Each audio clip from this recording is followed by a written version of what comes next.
Assalamualaikum. Jumpa lagi dengan channel obrolan Haris. Bulan September ini bangsa kita punya pengalaman kelam dengan terjadinya gerakan 30 September atau G30S. Peristiwa yang membawa korban sekitar 500.000 jiwa. Bahkan ada yang menyebut hingga 3 juta orang. Salah satu aktor penting dalam peristiwa berdarah ini adalah pasukan Cakrabirawa. Pasukan elit ini beranggotakan 3.000 orang yang diambil dari pasukan elit 4 angkatan, yaitu KKO dari Angkatan Laut, pasukan gerak cepat atau PGT dari AURI, Brimob dari Kepolisian, dan Batalion Rider dari Angkatan Darat. Pada zamannya, Cakrabirawa merupakan pasukan berwibawa dan elit. Menjadi anggota Cakrabirawa di zaman Soekarno jelas kebanggaan tersendiri, terutama dalam kubu militer era kepemimpinan Soekarno. Namun, siapa menduga pasca lengsernya Soekarno nasib mereka justru merana. Ada yang ditembak mati, dipenjara, atau dipecat. Yang tidak terlibat pemberontakan, karirnya tersendat dan dicibir masyarakat. Mengapa demikian? Kita ulas dari awal berdirinya hingga pembubaran Cakrabirawa. Cakrabirawa dalam bahasa Jawa berarti tajam atau menyeramkan. Terbentuknya Cakrabirawa tidak terlepas dari serangkaian peristiwa yang mengancam keselamatan Presiden.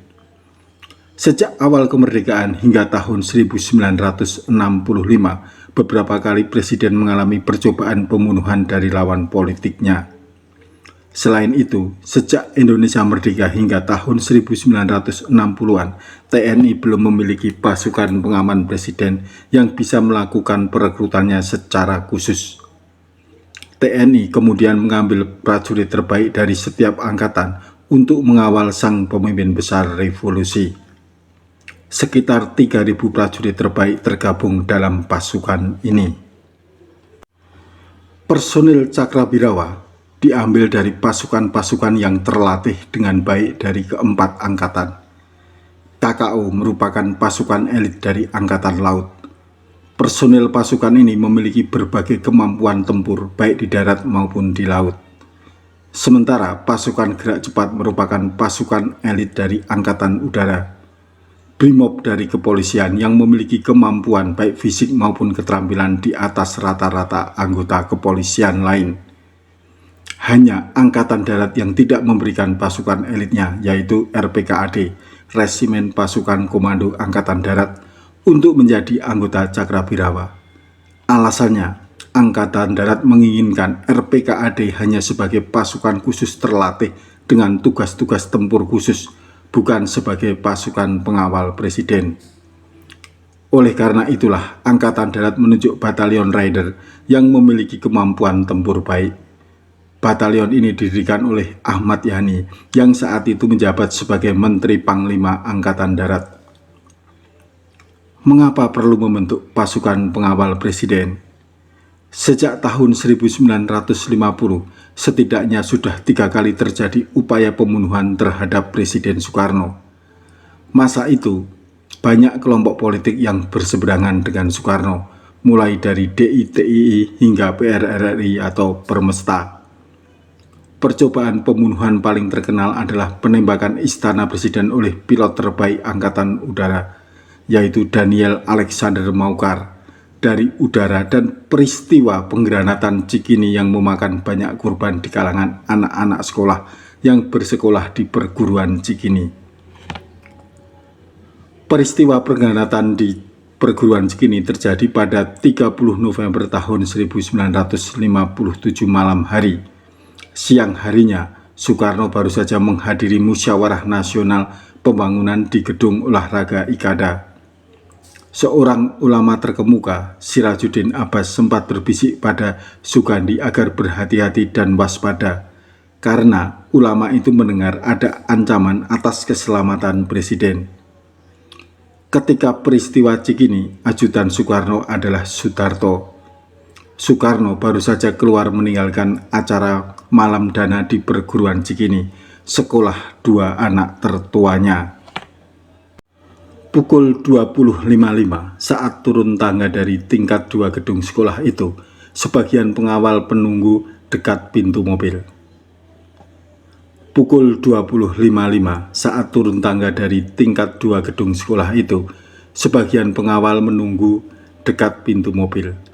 Ketika presiden akan masuk mobil, semua memberi hormat. Suasana hening. Keheningan itu lalu pecah dengan ledakan granat. Soekarno lalu dirobohkan ke tanah oleh seorang pengawalnya agar tidak terkena pecahan granat bila ada serangan granat lagi. Serangan granat berikutnya berhasil menghancurkan mesin mobil Chrysler kepresidenan, hadiah Raja Arab Saudi ketika Soekarno berkunjung ke Arab Saudi dan berhaji. Ada 5 kali lemparan granat, namun semuanya gagal membunuh Soekarno. Meski presiden selamat, ledakan granat melukai anak-anak tidak berdosa. Sebanyak 48 anak lalu dibawa ke rumah sakit. Salah satu pengawal presiden terkena pecahan granat ketika melindungi Soekarno dengan tubuhnya. Itulah pekerjaan orang-orang fanatik agama pengikut Kartosuwiryo, kata Soekarno. Dalam waktu 24 jam, aparat keamanan berhasil menangkap 14 orang anggota komplotan pelempar granat itu. 3 dari pelaku yang ditangkap adalah Saadon, Tasrif, dan Yusuf Ismail. Mereka bagian kaum intelektual yang tidak puas dengan kepemimpinan Soekarno.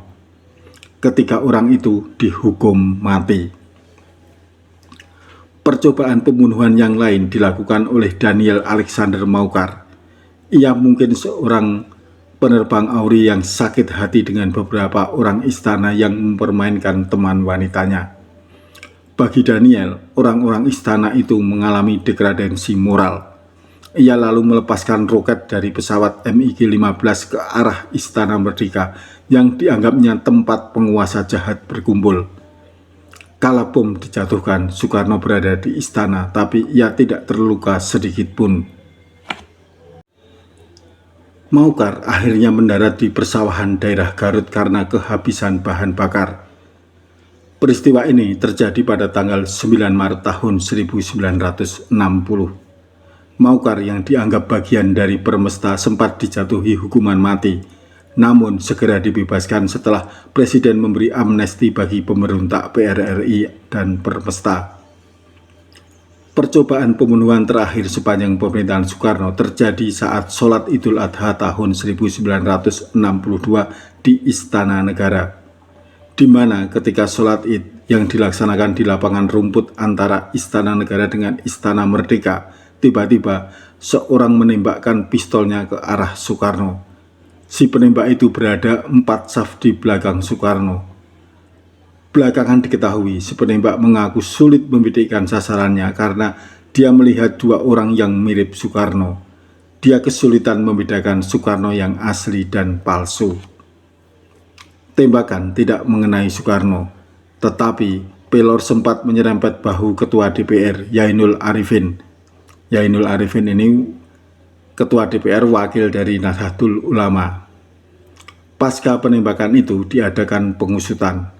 Kiai Haji Muhammad Bahrum yang memimpin sebuah pesantren di Bogor ditangkap. Ia diduga menjadi otak dari penembakan itu. Ia lantas ditahan di rumah tahanan militer. Baru setelah G30S dirinya dipindahkan ke penjara Salemba. 3 kali percobaan pembunuhan terhadap Soekarno membuat A.H. Nasution mengusulkan pembentukan pasukan khusus yang bertugas mengamankan Soekarno. Akhirnya terbentuklah Cakrabirawa. Presiden Soekarno dalam pidatonya menegaskan, pembentukan resimen Cakrabirawa adalah bukan untuk kepentingan pribadinya semata, bukan merupakan sesuatu yang loks, bukan pula suatu hal ganteng-gantengan, namun merupakan keharusan, satu kepastian daripada negara Indonesia yang di dalam masa revolusi.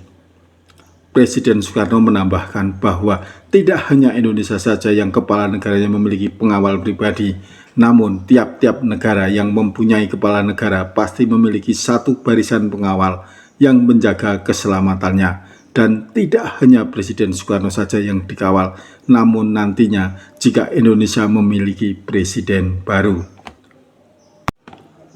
Tugas dari Resimen Cakrabirawa yang sangat berat dan vital dalam menjaga keselamatan Presiden sebagai kepala negara dan kepala pemerintahan beserta keluarganya menjadikan proses atau syarat untuk bergabung dengan resimen ini menjadi sangat ketat dan sulit.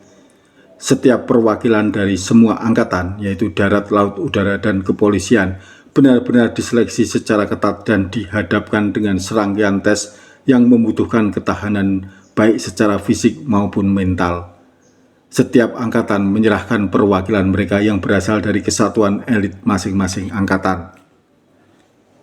Resimen Cakrabirawa dibagi menjadi 3, yaitu Detasemen Kawal Pribadi atau DKP, Detasemen Pengawal Khusus atau DPC, dan Detasemen Kawal Kehormatan atau DKK.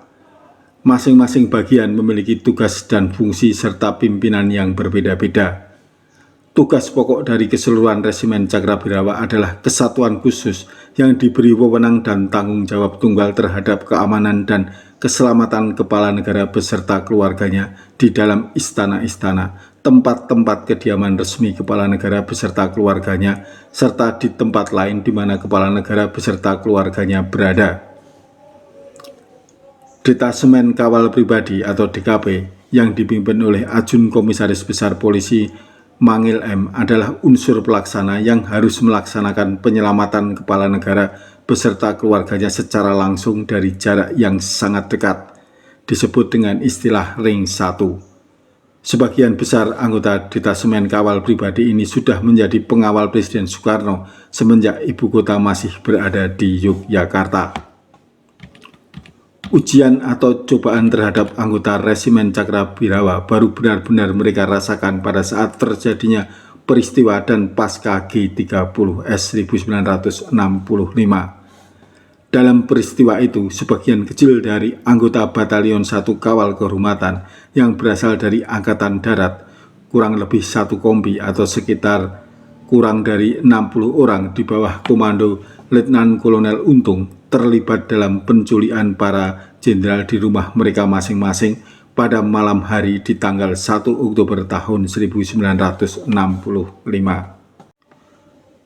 Keseluruhan dari anggota Batalion 1 Kawal Kehormatan yang terlibat dalam penculikan itu tidak lain adalah anak buah Letnan Kolonel Untung pada saat masih bertugas di Banteng Riders dari Semarang, yakni Eksion 454 Para, pindahan dari Kodam 7 Diponegoro. Sementara anggota Cakrabirawa lainnya sama sekali tidak mengetahui ketika sebagian kecil rekannya secara tidak mencolok diam-diam meninggalkan asrama mereka di Jalan Tanah Abang 2. Mereka kabur tengah malam dari asrama, naik truk menuju Lubang Buaya, memenuhi ajakan Letnan Kolonel Untung untuk membersihkan Angkatan Darat. Posisi Untung sebagai komandan gerakan tidak lain karena Untung adalah salah satu komandan pasukan presiden. Artinya cukup dekat dengan pusat kekuasaan, meski Untung baru saja tinggal di Jakarta. Dalam komplotan G30S sendiri terdapat perwira dengan pangkat lebih tinggi dan memiliki pasukan lebih banyak, seperti Kolonel Latif, Komandan Brigif 2 Jakarta, maupun Brigadir Jenderal Suparjo, Panglima Komando Siaga yang menghadapi Malaysia.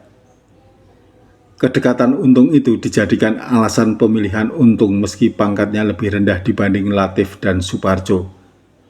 Komando Cakrabirawa sama sekali tidak terlibat dalam G30S.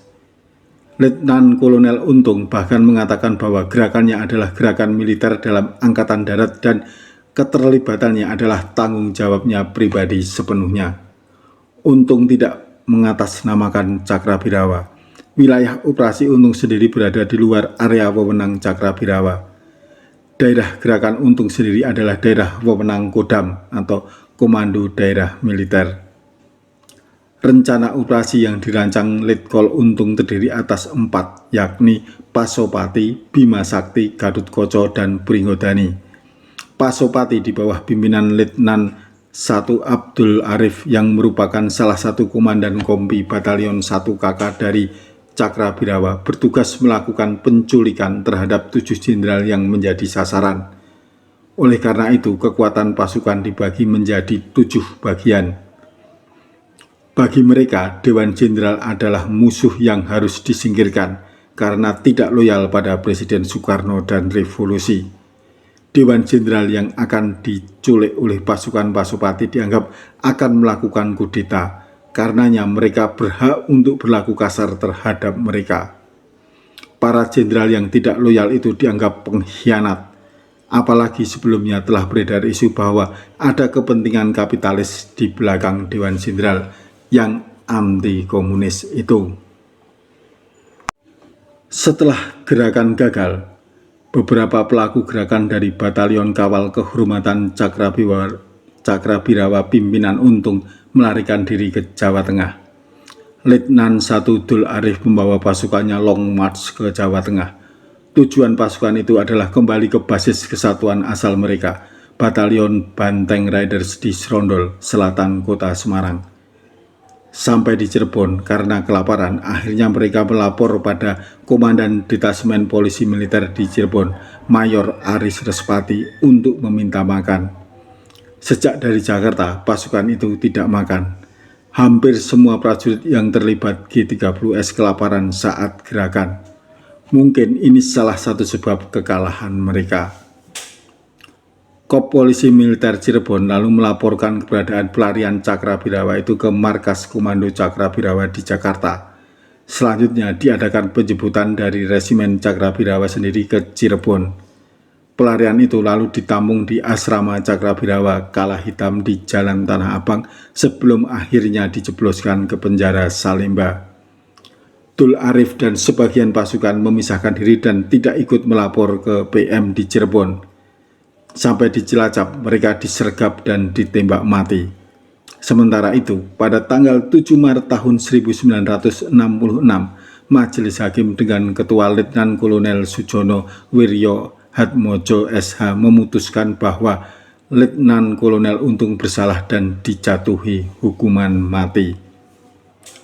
Sebenarnya, tidak semua pasukan Resimen Cakrabirawa terlibat gerakan ini. Tetapi pembersihan terhadap orang-orang Soekarno dan yang dekat dengannya selalu didasarkan rasa benci, sehingga kesannya semua anggota Cakrabirawa itu terlibat PKI, terutama yang dekat dengan Bung Karno.